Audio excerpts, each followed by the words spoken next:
A boss mom doesn't allow society to tell her that her goals no longer matter.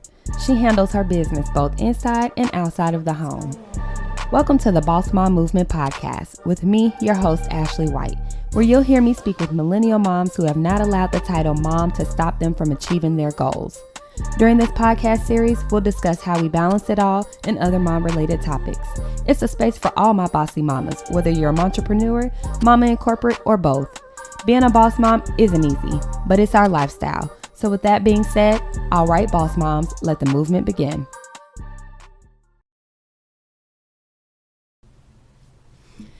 Hey boss moms, welcome back for another Bawse Mom Movement podcast episode with your host Ashley White.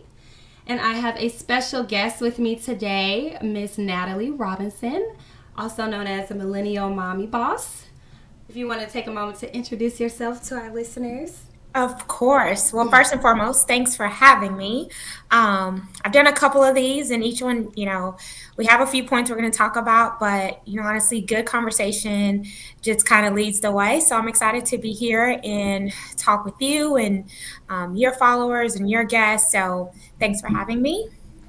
Absolutely, no problem. Thanks for agreeing to be here and to share your expertise and knowledge when it comes to money. So I actually came across Natalie's Instagram page a few weeks ago, and I loved her brand. If you're not following her, you definitely should, and we're going to give time at the end for her to share her social media platforms.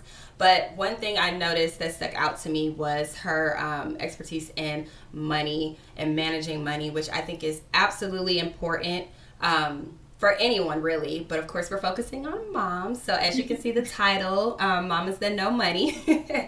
I definitely just wanted to shed light on this because I feel like I know I can grow more in this area and just learning about getting out of debt and saving more. So I thought that this would be great to share with other moms as well that are looking to kind of, just manage money a little bit better and learn new things that they maybe did not know. So I'm super excited to have you here today. If you want to share a little bit more about yourself with the listeners and what you do. Okay, well, Natalie Robinson. I am a wife and mom of two. I have a 4-year-old daughter and a 2-year-old son. By profession, I'm a banker. I do treasury sales for a Texas-based bank. So essentially, I work with companies that make revenues of 50 million and more on their cash management strategies. And just because I do it on a corporate commercial level, I still have a passion for doing it on a personal finance level.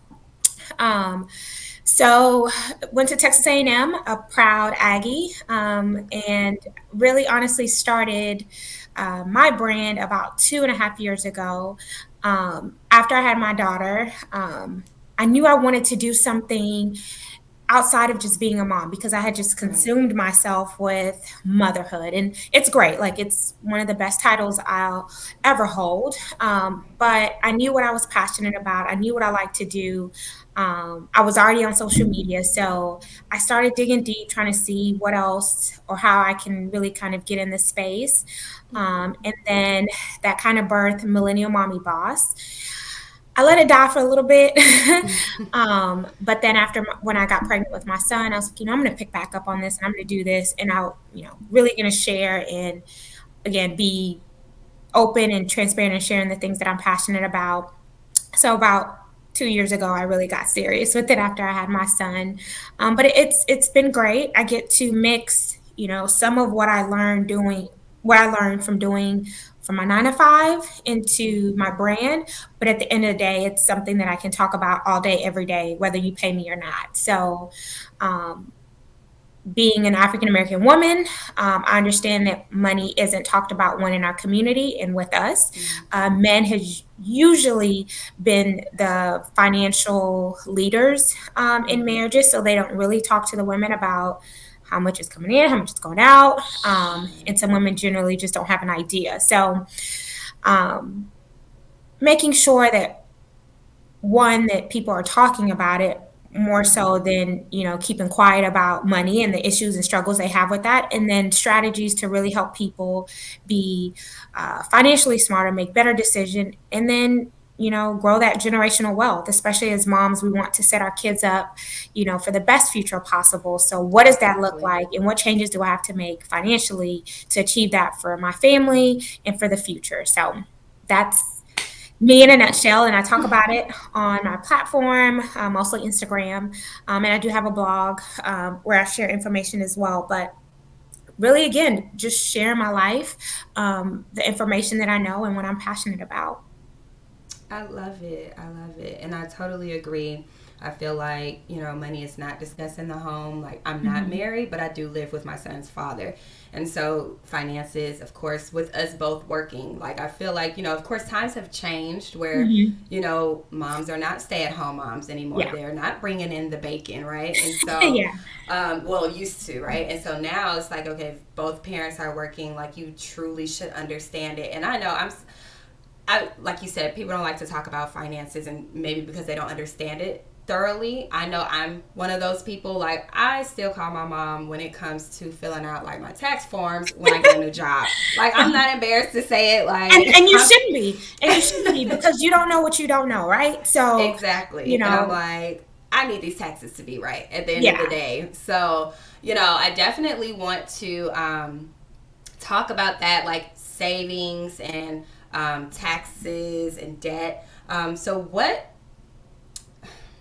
I guess I'll start with the debt, right? Hmm. I've tried a lot of things to get out of debt. I know a lot of people like, I'm not paying back like my student loans. Like, that's debt that's just gonna forever be there. It's Sure. so much money. Like, I get it.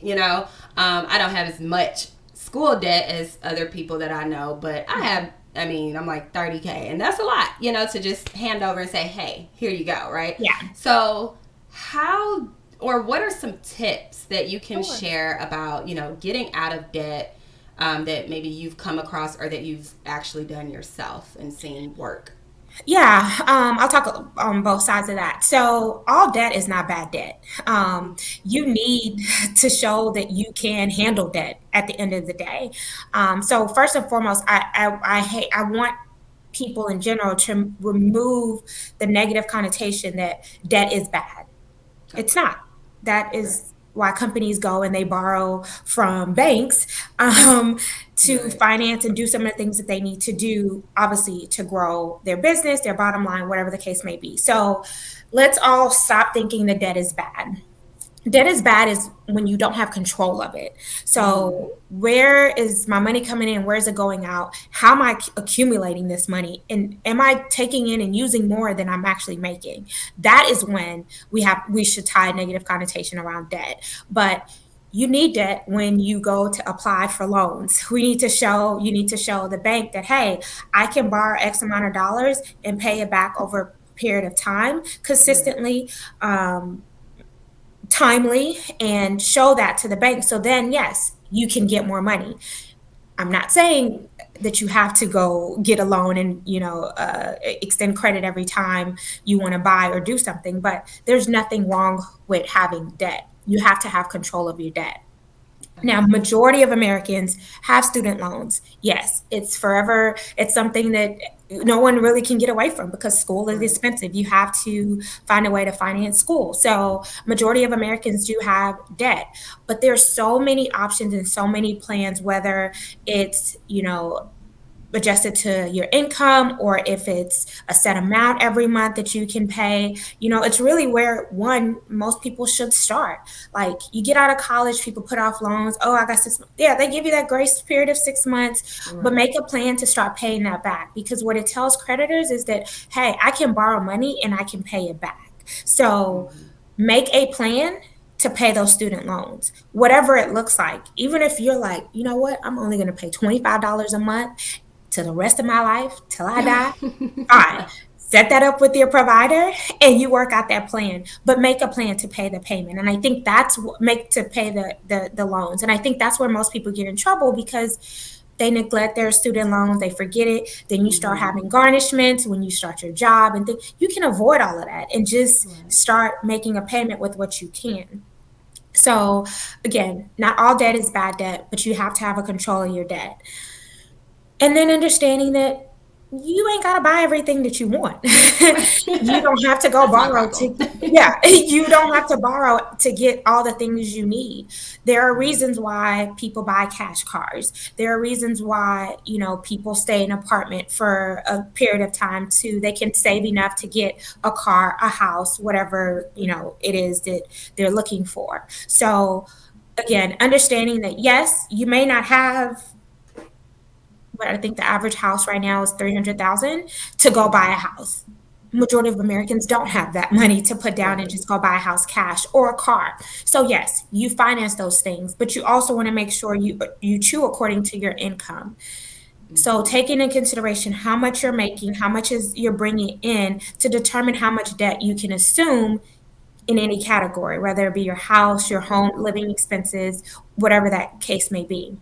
But it's going to take a lot of sacrificing when you're determined to pay off creditors and to get out of debt. You got to sacrifice. You got to find ways to bring in additional income. You got to find ways to cut your expenses. Always tell people the quickest way to make more money is to stop spending it. That is the quickest way.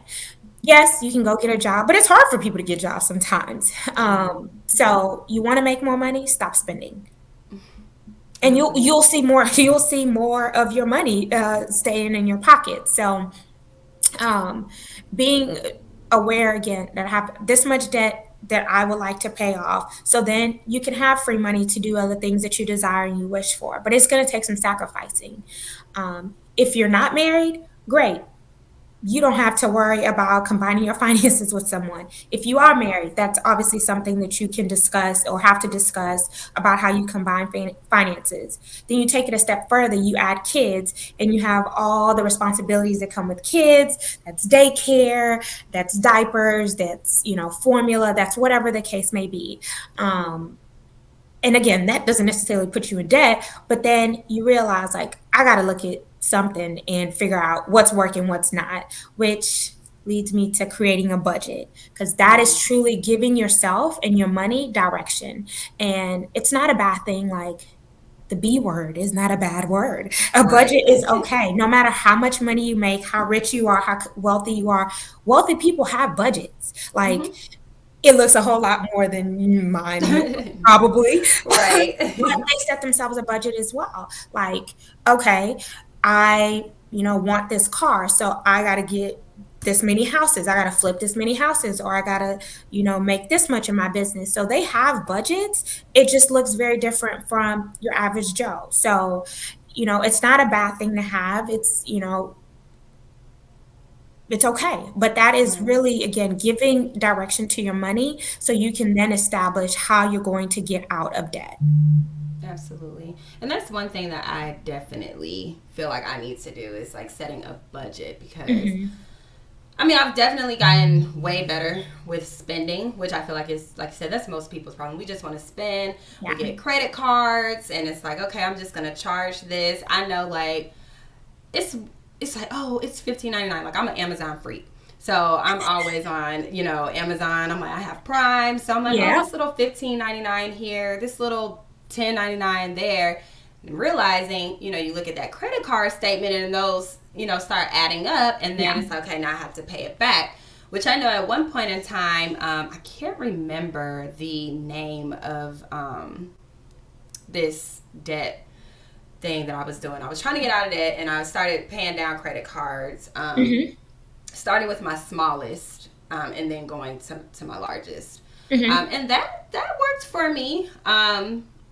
But the thing is, then it's like you can't go back and spend the money that you just paid Right. off. So you're referencing the snowball method. Yes, Yeah. yes. So that's a couple, one way strategy to pay off debt. The other one is the avalanche method.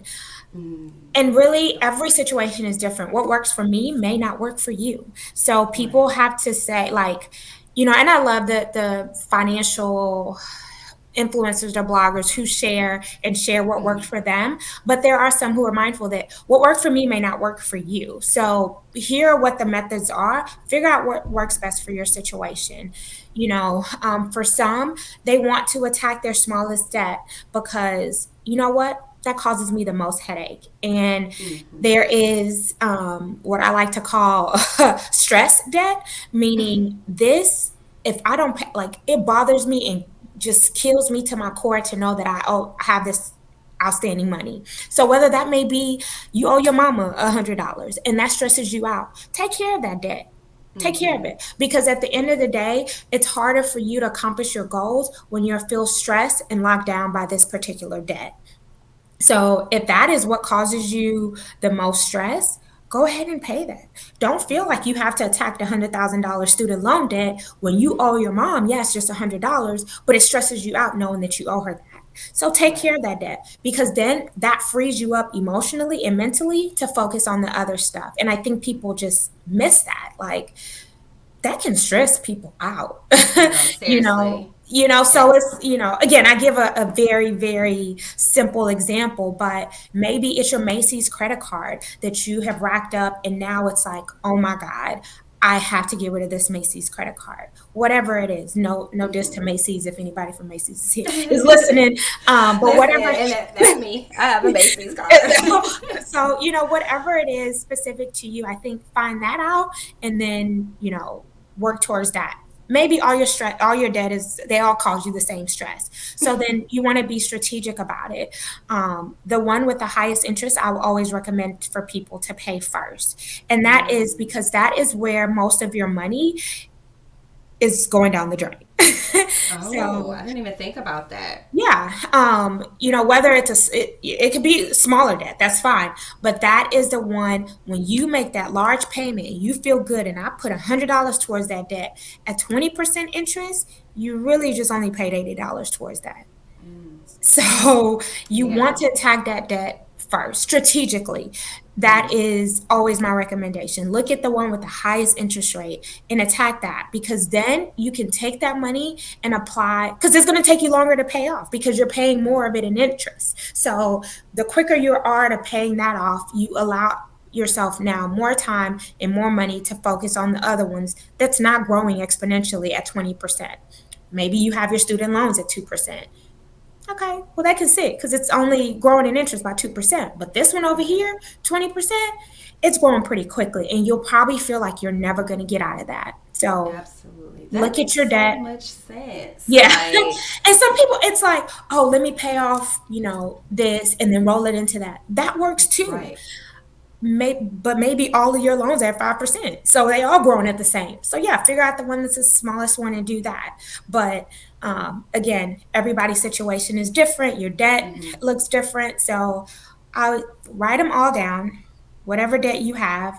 Right beside that is the interest rate and the payment, and figure out which one you can handle, starting with the one with the highest interest rate.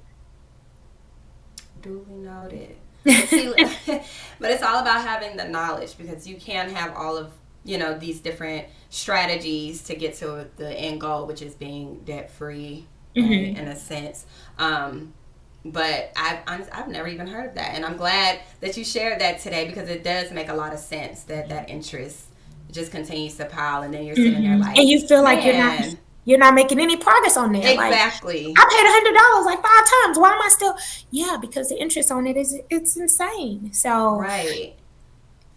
And that's what yes. I feel like because I love like at first I was scared of credit because I was scared to get in more debt. Hmm. But like you said, of course, getting things that you can manage is Hmm. important.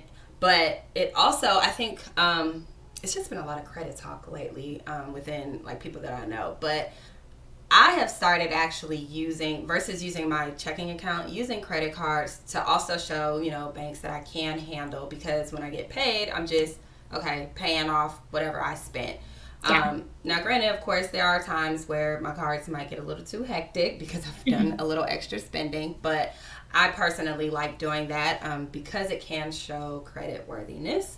Yeah. And I'm trying to learn more, especially as I venture off into businesses, which is I want to touch on, like going not being afraid, I guess, of credit if you have a business, being an Mhm. entrepreneur and trying to build like business credit, which I am Mhm. personally still learning about. So, not too sure how much you can shed light on like business credit, especially for our entrepreneur moms out there that may be looking to establish it.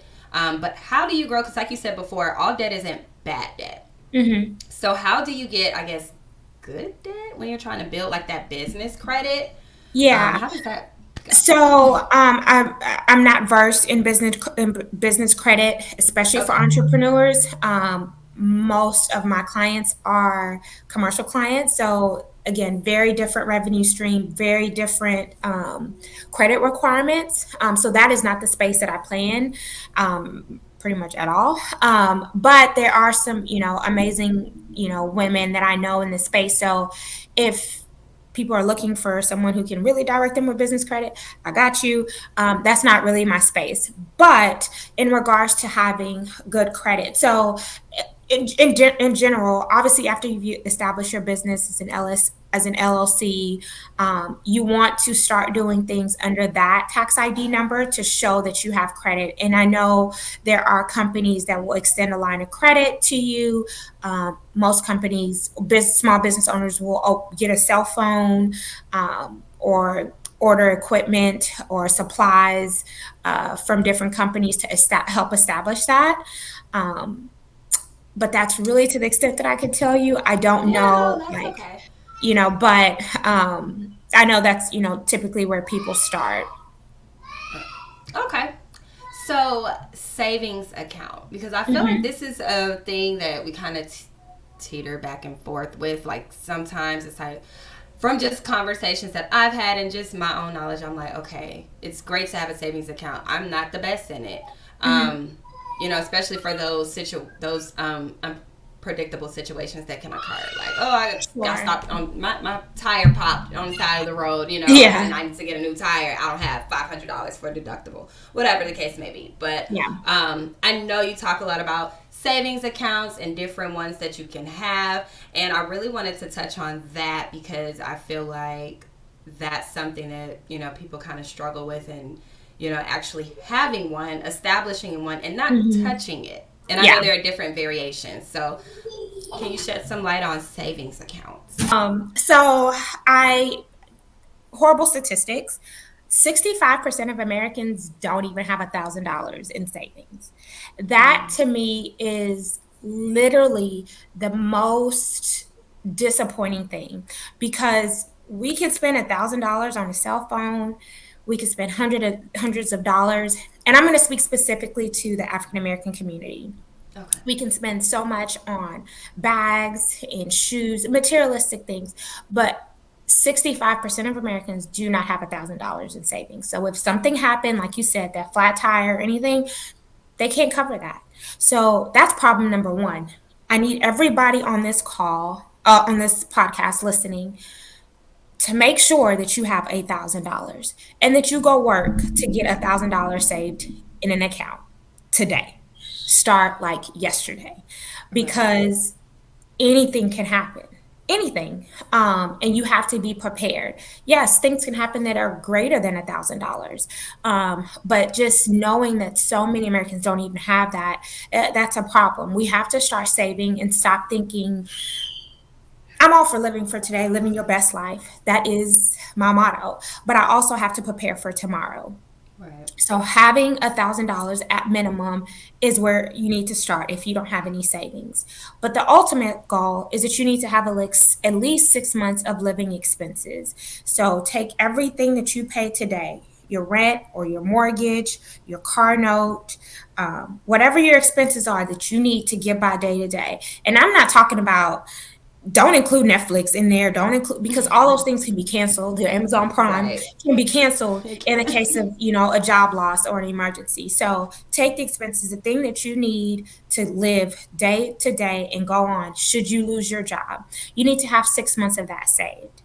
And that may be a very big number or a very scary number, but it's your goal.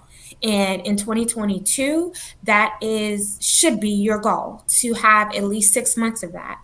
And I'm not saying wake up tomorrow and boom, 6 months of it is going to happen. Right. Make it and set a goal that every month that I'm going to put aside this amount of money to try to help me attain that goal. But we all saw in 2020 people lost their jobs, people didn't have Yeah. that, and it was pretty much where can I get help, where can I get assistance, because one, they didn't have at least $1,000 in their account. So when work cut your hours and you didn't have that, you didn't have anything to fall back on, or companies shut down, companies closed, staff Mm-hmm. reduction, all of that happened and people weren't prepared for it because they didn't have savings. So if 2020 taught you anything outside of wear your mask and wash your hands, Mm-hmm. it's to save your money. Absolutely. Unfortunately, you saw people wilding with their stimulus checks. Like, do you have $1,000 saved in your account? And I'm not here to check in anybody's pockets and be all up in your business, but the truth of the matter is you need to start saving money. We have Right. to, because we don't know. And I don't know, Omicron is, out here wilding too. You never know. So being prepared with at least 6 months of living expenses should be everyone's goal. But if you don't have $1,000 saved today, open a bank account and start saving. Yep. No, I totally agree because I was absolutely a victim to losing my job and freaking out because couldn't pay my rent. Yeah. And that's one of my goals actually going into the new year is to, of course, take care of any debt, learning how to stop spending just Mhm. recklessly, but also have a savings account.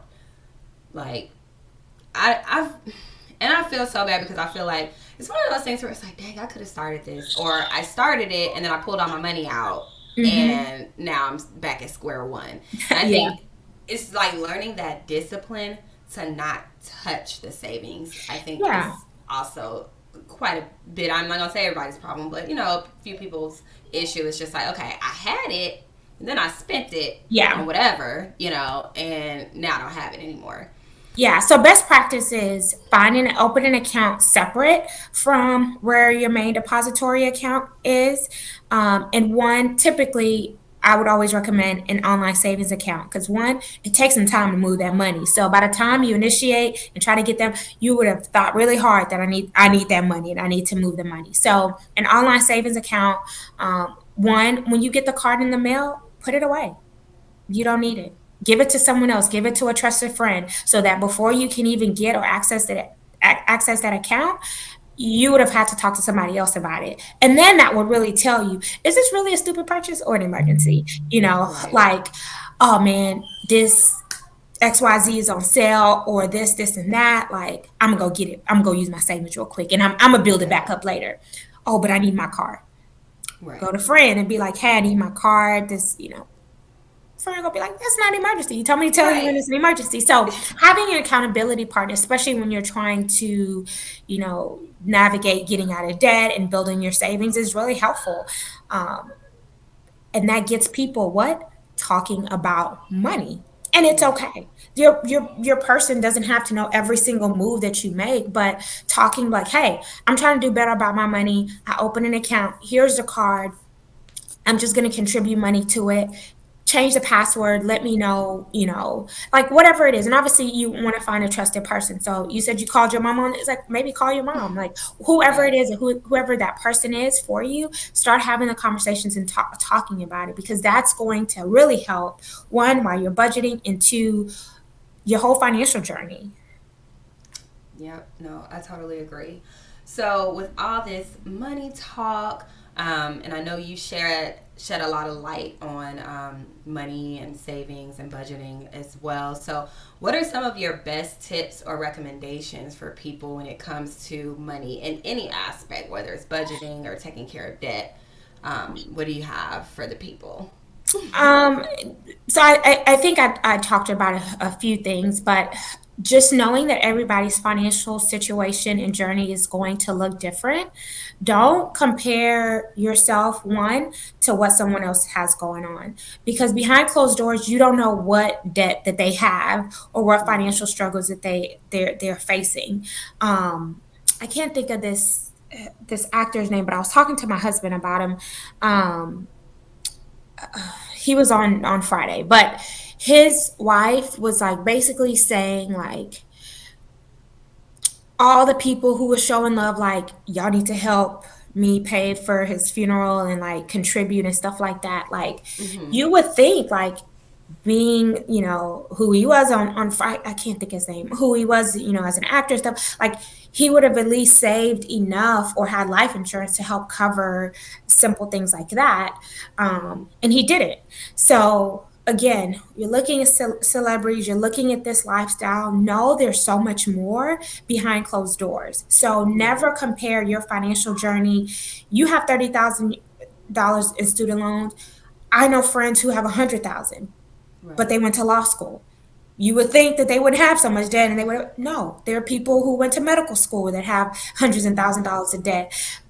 They're working it out. I'm figuring it out. Yes, they're a doctor. They live a very different lifestyle, but they also are paying their loans very separate, very differently. So always take yourself, like, look at your situation, independent of your friends, independent of what, it looks like for other people, and really focus on what your plan and your journey looks like first and foremost. Two, be prepared to sacrifice. I mentioned this earlier, like, you have to cut your expenses. That's how you make more money. Or Yeah. you get another job. And don't be too prideful. People go and they get, jobs where they're working at restaurants, or they're working, Ubers and Lyfts and DoorDash. There's so many opportunities for you to increase your income. The thing is, one, you have to be willing to work for it, and two, you have to be willing to sacrifice. So, I have kids. I can't just pick up a second job like that. Right. I'm not saying that it's not possible. I can't. But if you're in a situation where you can, don't be too prideful to be like, Friday, Saturday, I'm not hanging out with y'all. That's the best Right. time to make some money on Uber. I'm going to go drive. And do that for 6 months, and do it for 12 months, and do what you have to do, because you want to build a life for you later, starting now. And Mm-hmm. it's the things that you do now, it's the movements and the changes that you do now that's going to set you up for a better future. Maybe it's like, we talked about that stress that people have. Maybe it's $1,000 that somebody lent you, or that you have with your Macy's card. And maybe if I work for Uber for 6 months, I can get rid Mm-hmm. of that debt. So that's what I'm going to do, because that $1,000 will easily go to 2,000, easily go to 3,000. And actually, I'll tell a story, which is really what grew my passion for sharing with people. I bought a shirt in college, my senior year, Mm-hmm. and from Express, and I think the shirt had to have been like 19.95 or something, or maybe 29.99, something like. But they were like, open the credit card, you get Right. 15% off. And I'm like, oh yeah, 15% off. Right. So I open this credit card. I put the shirt on there. Fine. I moved from College Station back to Houston, completely forget about the card, right? Mm-hmm. And not even worried about it, forgot about it, didn't even know what was going on. So I don't even remember then what it was that I was trying to get, and had to do my credit report. And I was like, what is Mm. this $75 that I owe? Like, I don't have Right. nothing for, and at that time it didn't say Express because their lender was Community or something like that. So I was like, Mm-hmm. this is fraudulent. Somebody stole my identity. I'm going insane because I'm like, this isn't me. This is, and they go back. That 29 or $19 shirt was now $75 because of late fees, because, like, Mm-hmm. and from there, I was like, never again. I Right. learned everything I could about credit, how credit cards worked, all of that. And I was like, I'm telling everybody, don't get Right. credit cards if you don't have to. Like, if you have, like, it just became a passion of mine, because that is the most expensive shirt that I had ever had to buy, coming out of college. Like, what? Right. Express shirt? Like, are you kidding me? So ever since then, it's just been, a passion of mine to share. Like, you can have, like, I could have opened that credit card, paid it off, built my credit. From then to now, that would probably been my longest standing credit history, which would have been great for my credit, but I didn't know that, And then after I paid it off, Exactly. what did I do? I closed it. Well, nobody told me that keeping it open and maybe buying one thing and paying, like, would have helped Right. build my credit. All I did was I paid off and I closed it, Right. because you're not supposed to have credit cards. Credit cards are bad. No, credit cards are great. Sign me up. Okay, especially if you got listen. points, especially if you got, travel rewards, especially if you have some rewards associated with it, sign me up, Hmm. but you have to use it responsibly. You have to use it wisely. So it's just things like that that one, I think, one we don't talk about in growing up, like mom didn't have a credit card till like way later in life. It was just you didn't borrow. If you didn't have it, you didn't spend it. You didn't Right, use it. And that logic still holds true, but I keep somebody else's money while I gain mine and make money on mine and then pay that back. right, But you have to get comfortable and strong enough in your financial life to know that that is okay. And some people right. don't think that that's okay. But yeah, like I know that money is sitting in my checking account. Yes, I could put, but I'm gonna put it on my credit card. And Right. especially with the holidays and something that I posted today, like limit as much access to you limit as much access as you can to your physical cash. If you Hmm. can use a credit card reasonably and responsibly, put it on a credit card. You have so much rights as a consumer in regards, I mean, even with your debit card too, but as a credit card holder, you have so many rights should fraud or should something happen. And now Hmm. you're not sitting and waiting and hoping that you get that money back. It's like, Right, all right, credit card company, no funds lost. I wasn't going to pay you back till 30 days anyway. So, right. no, but so many people get defrauded and they've actually touched their cash in their account.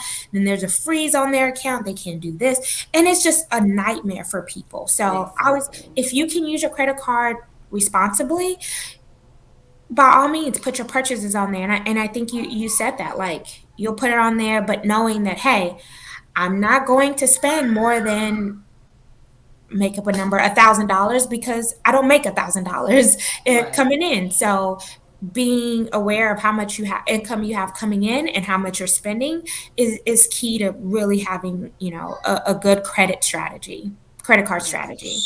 Absolutely. That's so funny that you share that about Express because that's how I feel about my New York and Company card. That was one of my first cards because I'm like, Uh-huh. okay, I need to establish credit. I Hmm. did get the student Wells Fargo card off the strength of my parents because they were like, hey, you need to start building credit when I was in Yeah. college. And those student cards, they don't give you that much, which is great. But then I was getting those refund checks. So I'm like, okay, I could spend this and then pay this right off and the card.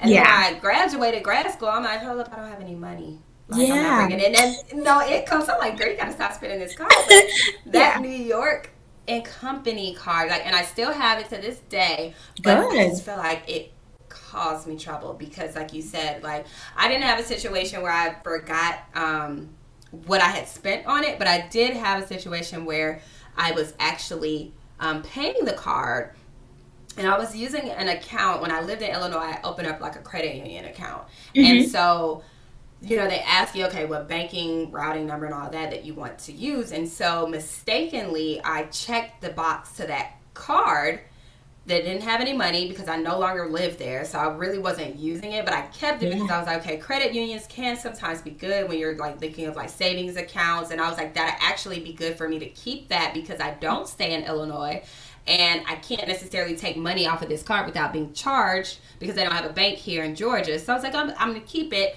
But I accidentally checked to pay my New York and Company credit card with that account, which overdrafted that account. Oh, And and just then became a nightmare. and so I'm thinking I made the payment on the New York card, right? So I'm good, made my minimum, moving on to the next thing, and then they're like beating down my door, like, "Hey, you owe us money. You're late." And I'm like, "No, I have the receipt that I paid this, and it was coming from the wrong card." A Yeah. checking account that had Yeah. nothing in it. And now I'm into it with this bank because they're like, well, you've overdrafted and you owe us and we're closing your account. And it just became a huge disaster. And of course, knocked me notches down from credit, for my good credit at that time, like Yeah. because I wasn't paying. And, so that's just being responsible, making sure things are aligned, making sure your credit cards, when you are paying them, are attached to the right checking account. And not having So, to deal with that. No, I've exactly. But it's it's crazy. And it's like, this darn store credit card that I didn't even need. Now I'm like, I did not. I don't even think I needed the shirt that I bought. But right. Like, it was like trying to be cute at probably some party, and this was Right. And just now it's silly that at little the end of the stressor. day. Or, Yeah, it cost me more than it was worth.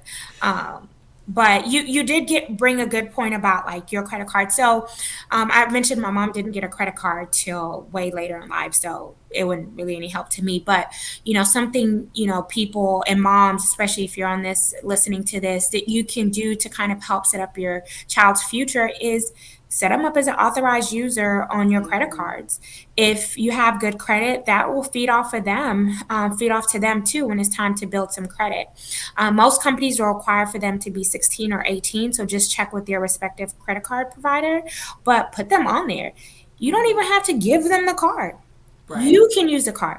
Go to the gas station, if they're driving, then like, hey, I'm gonna fill up your tank this day. Yeah, and go swipe and then pay the card. I mean, it's all one account anyway. Swipe their Right. card. So it's showing use on their card. But those are the things that are help us create better credit, better opportunities for our children.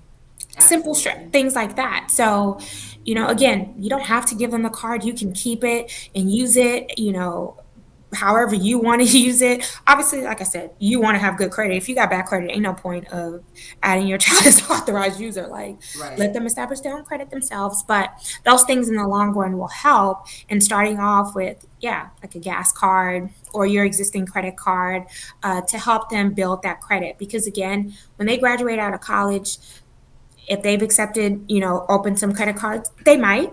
Who Mm-hmm. knows? But if they haven't, and then they're ready to buy a car, or you want to help with that, like you probably don't have to co-sign because their credit is really good, Right. so things that you also consider that it could be a benefit for you in the long run if your child Mm-hmm. has a good credit. They come out of college, they have a good job, but they don't have established credit. Their rates are going to be higher when they go Right. buy a car for their new, like, all this kind of thing. So that's how you can Yeah. help your child off the bat. um, I like that point too, because that's something that I want to start with my son too. Of course, when he gets of age, like between that and a savings account, so that he knows, okay, these are things that you should do once you go out into the real world in terms of having your good standing credit, having a savings account, and mhm, these are things that I didn't take seriously, because I'm not going to say that my parents didn't talk about it growing up. It's just mhm. it was one ear out the other, and I Yeah, wish that I took it more seriously when I was younger, because I feel like a lot of things that I would not have done. But of course, you live and you learn, and that's how we yeah. grow and understand how things work. But um, I think it's definitely great to start when they're young. And that was Mhm, actually something my mom did, the authorized user to her credit cards, that I'm still a part of today. And now we mhm. just share the finances now that, I am an adult and can help out. And it's like, hey, I don't mind you having the card. Once you know what to do with it, but she never fails to let me know, like, hey, you need to make your payments on this Yeah. card if you're going to use it, right? Yeah. But it definitely helps. And one other thing I actually wanted to kind of touch on is the accounts when we do have our jobs. For any of moms that maybe work a 9 to 5, those different savings accounts and investment accounts when we are doing our benefits Mhm, packages, right? When you start a new job, it's one thing that I was scared to do when I first got my real job, my real mhm. corporate job. I'm like, I don't want any extra money taking out, Yeah. besides the taxes, and not really understanding the benefits of having those different savings account, whether it's your 401k or anything else that your job may offer. And I know you touch on that on your money tips as well. So before we conclude, I actually wanted to touch on that a little bit, Sure. and provide some knowledge around that area. Yeah, so I will forever be a fan of 401k plans, especially ones where employers match. When they match, you need to contribute to the maximum amount because you're essentially leaving free money on the table. That is factored into your salary. So you may not see it because, yes, they're offering you this, but it's costing the company this because they're taking in consideration that you will contribute to this 401k. So if your employer matches, always, always, always contribute at least that amount to your Mm-hmm. 401k. If that's the minimum you're going to do, at least match what they're offering because again, that is free money on the table. And then I'm even hesitant to say that because that's your money. Right. Again, when they calculated your salary and said, we are going to pay you X amount of dollars annually, that takes in consideration of the money, the 401k that they're offering. So you would be silly to leave that money on the table. So always contribute at least that minimum amount that they would match to your 401k. Now, there's obviously tons of other things and other accounts that you can contribute to, but I'll talk about a few that I personally think that everyone should have. Outside of your 401k, you should have an IRA account, whether it be traditional or be Roth. With your Roth IRA, it's a max of 6,000 that you can contribute every year. However, the money in this account grows tax free, and when you pull it out 50, 60 years from now, you get every dollar back, no penalty, no taxes. That is your money. So the sooner you start and you contribute to that, which that's why it's a cap, because they don't want people putting all this money in there, thinking of their future and retirement. But the benefit of that is you invest 6,000 now, in 30 years, kind of going off based off of 35 years based off of inflation, you're sitting at a million. And that's again someone who's starting to do it at 30. I don't know who's going to work till, 70 something Right. years old. But again, the sooner you start and contribute to that, you would see and reap the most value of your money. Again, it's 6,000. It's hard for people to let go because it is after tax dollars. So after you've been paid, you gotta let go of 6 grand. Right. But I mean that's $500 a month. So again, everyone doesn't have that, and I'm not saying that you have to contribute 6,000. But if you have the means to do so, that is something you should very much consider. Because again, you're gonna see the benefit of that truly at retirement. When you want $100, you're gonna get $100. You want 150,000 of your million, you're gonna get 150,000 of your million. Again, setting up yourself now for your future. Absolutely.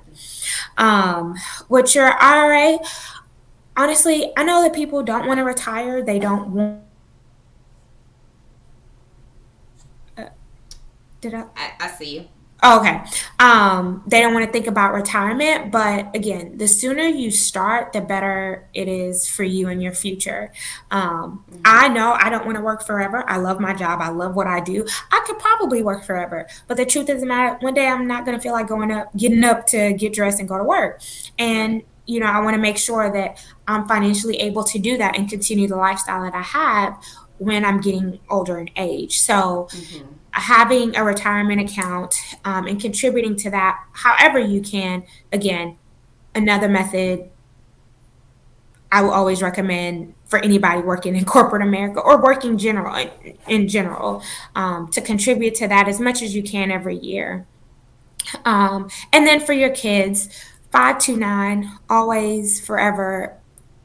Listen, I went to school. My husband went to school. We want our kids to go to school. Um, and honestly, being outside of entrepreneurship, if you want to really break through in corporate America, your degree is what's going to get you in the door, your credentials, and obviously who you know. So we expect them to go to college, and because we have that expectation, we want to make sure that we're able to fund them and assist them in doing so. So 529, if that is a goal for your kids, mama, go ahead, set up that 529. And when people give them birthday money or they get any kind of extra cash, contribute it to the 529. I know people are like, well, I don't know if they don't want to go to school. Okay, it's transferable. You can, maybe you want to go to school, you can transfer it to your name so it can be used for educational purposes. Or maybe your child says, no, I don't want to go to school, they want to do that. Oh, but they want to do study abroad while they're in high school. Take that money out of there. As long as it's used for educational purposes, any money you pull from out of there is tax free. And the money's Never growing even heard for, of that.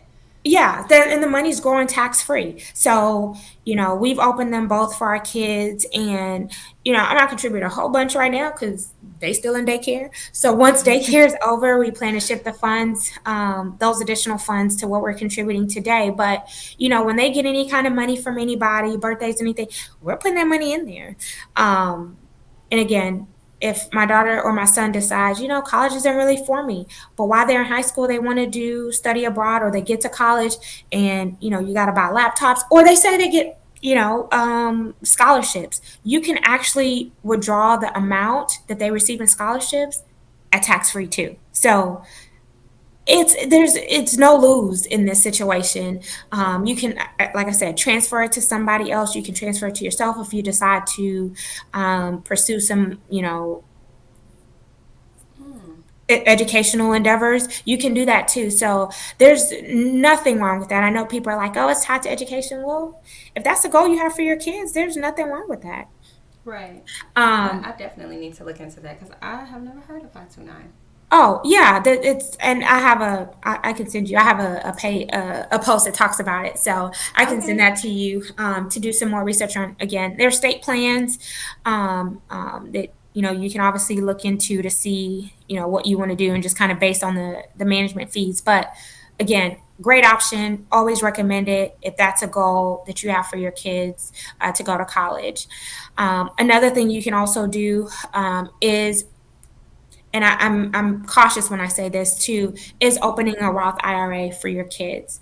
Now, yes, I'm not trying to fund my kids' retirement before mine because you can figure out life and everything when throughout life. But when I get in retirement, ain't no loans for that. Um, Right. but this strategy is also used for people who hire their kids to work in their businesses, or kids who start like modeling, or they're doing some work, they're working essentially. Right. So to avoid, I'm not saying avoid tax, but to tax plan correctly or strategize. Some people will open up a Roth IRA for their kids and contribute there, and that money also grows tax free. They can actually take up to 10,000 of that money before retirement. If they want to buy their first home or something like that, they can use that 10,000 up to 10,000. That's not taxed. But then if they try to take it out before then, it's obviously taxed because it's before retirement. Again, that strategy is not for everybody. Again, it's really what the wealthy people do to try Right. to shelter You their need those funds. secrets and do what they Yeah, do because right. And shelter their funds and try to pass that on to their kids. So that is another uh, type of savings account. And then lastly, a custodial account. So a custodial account, pretty much free range in what the you can do with the account. It does belong to you technically until the child is of age. And then at that point, that's their money. You have no say in what happens to that money. So if you save $25,000 in there and they go buy a car with it, there's nothing you can do about it. So I'm also hesitant to tell people about custodial accounts because yes, pretty much when they're of age, that they you just monitor the account right now. You're the custodian of their money. But once they're of age, it's their money. They can blow it and you could be very upset. right. But it also helps them, like, if you also want to help them start saving and contributing to having an account, that is a very easy method. So then they can actually see the money, they can see the money grow. Um, they're not really, I mean, they're investing, but they're not really investing. Right. But give them a chance to just kind of understand how savings accounts work. Um, Again, when they are of age, that money then belongs to them. So pray for the best that they use it Right. wisely. No, but those are good tips to share because I just feel like we don't think about those things, especially the retirement funds, because we are so focused on the now, like the money I Yeah. need now in my paycheck or what have you. And I know, like my first job, I was working in the education system, and we didn't have 401k at the school I was working in. It was a Illinois 403. retirement. It's a Uh, 403. I think for educators, it's a 403B. It's similar to 401k, but they don't really but match. But and they don't transfer, like, and I was getting out of education. okay. I was like, I'm not turning back, and I actually did take the money out because they did say I could transfer it to a different kind of savings account. It Hmm. just wouldn't be 401k if I moved on to a new job, which I did. I actually transitioned industries and went into HR at that point, and so I did take my money out because I Hmm. needed money to help move, which everybody has different expenses and stuff. And I felt Yeah, like, it wasn't money like I was just like, hey, I'm just gonna go shopping. Like I feel like that was, responsible because I was actually moving from Illinois to Charlotte, so I needed the money, and it did get sure. taxed. Hmm. Which I was a little salty about that because I'm like, man, that's my money, but Yeah. it helped for what I needed at the time. Right. But even for those situations, because you did invest into, because at the end of the day, it is your money. Hmm. Um, if you have a situation where you do need to take it out, like my mom just retired this last week now, and she retired early just because, with everything related to COVID, with different corporations and businesses, they're kind of trying to push people out, especially if you've been there for a long time, even if it's not Hmm. necessarily retirement age for you, which is not for her. But my mom has been working with them for over 20 years, and so they were basically saying, whatever you had with like your certain benefits, like certain things were going to be taken away from people if Yeah. they didn't retire early, which is an unfortunate situation because she Yeah. wasn't necessarily ready, even though she's ready now because she, it's like, hey, this is what retirement is. But it's like, you have to think about those things, and she thought about her benefits and how they could affect her once she did move on from the job. And so I think starting early and thinking about those things, we have to stop thinking about the now and think about, okay, when it is my retirement, like I need to be thinking about how much money I'm going to have, because if you don't plan on working again or getting another job, or if you're not physically able to and you need to be retired, that money is important. So I'm glad you shared, those different tips and different accounts that we should be aware of, especially for our kids when we talk generational wealth, because you may not be leaving behind a business for Yeah. your kid, but having those accounts and those savings for them to either blow it, like you said, or to actually have and maybe start their life Yeah. debt free and having money, to live essentially, because Yeah. we do need money to live.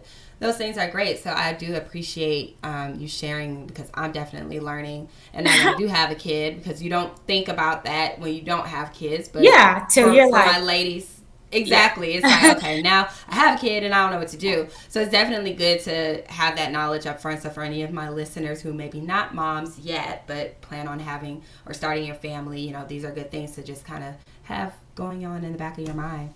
So I Yeah. appreciate that. Yeah, and I mean, if you're expecting, or I mean, you have a lot obviously going on, and as a first-time mom, you also have a lot going on, Hmm. and finances should not be an additional stress for you. So, if Absolutely.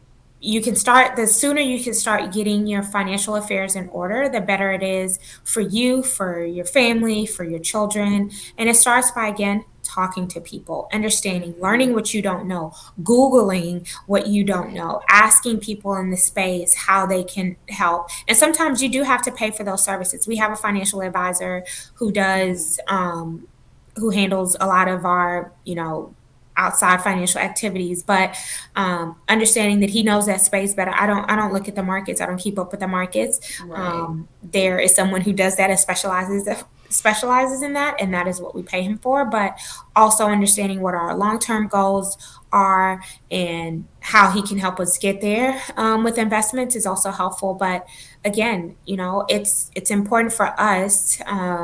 In speaking about my husband and I, to make sure that we set up our kids for a future. Like, yes, we can't give them $1 million when I mean, I hope maybe we still, I don't know, but we give them something that will set them up where they don't feel so far behind after Hmm. graduation. They don't feel like, oh my God, I got to pay $100,000 in my debt. I got to do this. I got to find a job. I got to do this. And like now it's become stressful. So Absolutely. wanting to make sure that we do whatever we can, set up whatever we can. So then, yes, they go into school, they go into college, not worrying about having to work and grades falling and all of this stuff, but they're just going to school, finishing, coming out, getting a great job, and having funds to support whatever it is that they want to do. So I encourage everyone, if you have those dreams for your family, for yourself, set the seed now. Plant the seed now. Excuse me, and it's going to grow. You water it. You do the Hmm. things you're supposed to do. It's going to grow. So that is my, ending wisdom words for anyone listening. Well, And I it's never appreciate. there's no money mistake you can never come back from. So don't ever feel like you're doomed. It's not the end of the world. And I'm gonna stop. No, no, you're good. I appreciate this, and I love just shedding light on things that we don't necessarily talk about, especially in the Black community. So I Mhm. definitely hope that what you shared today has helped another mom or another lady that's listening, and hopefully for my millennials, because we are the generation, Yeah. and we're having kids, and just walking in our adult lives now. So just being responsible and soaking in all the knowledge that we can as it relates to money. So mamas, we need to, especially my working mamas, get on this money train and understand what is happening with it, because the guys are not going to keep on just taking over in that area. It's definitely a lot of women that are being walking in success, and so we just need to make sure that we understand this money, because we all like to get money, but we really need Yeah. to understand what's happening with our bank accounts, and learning to stay out of bad debt. So Yeah. I appreciate you for coming on, Well, Natalie, thank and you for sharing having these me. words. No problem. So please share with the listeners how they can connect with you. Sure. So mostly on Instagram, Millennial Mommy Boss. That's two L's and two N's. I share again a little bit of my family, a little bit of my corporate life, and a lot of money talk. So never feel too ashamed or too scared to slide in my DM and ask a money question. If I don't have the answer, I will work to get it. But at the end of the day, if I can help one person, I've done what I've been called to do. So I am the money mama. I talk money all day, every day. So that is what I do. And I just thank you guys for giving me the opportunity or for listening through this. And if I can be a resource to you, please do not hesitate to reach out. And then I have my blog, millennialmommyboss.com. I'm going to do better about posting on there. It's just been a crazy year, but hopefully I can provide some more financial resources for millennials and moms, and just boss women in general. Absolutely. Well, thank you all for listening. This is season 3, episode 2, and I am going to leave you with my parting words, as I always do. So it is stay bossy and stay motivated, and I will talk to you ladies next time. Hey ladies, if you enjoyed today's episode, do me a favor and leave a 5-star rating and review. You can find the Bawse Mom Movement streaming on Apple and Google Podcasts, Amazon Music, Spotify, and YouTube. Want to keep up with the movement? Visit my website at thebawsemommovement.com and subscribe. Thanks for the support, and I'll see you next time.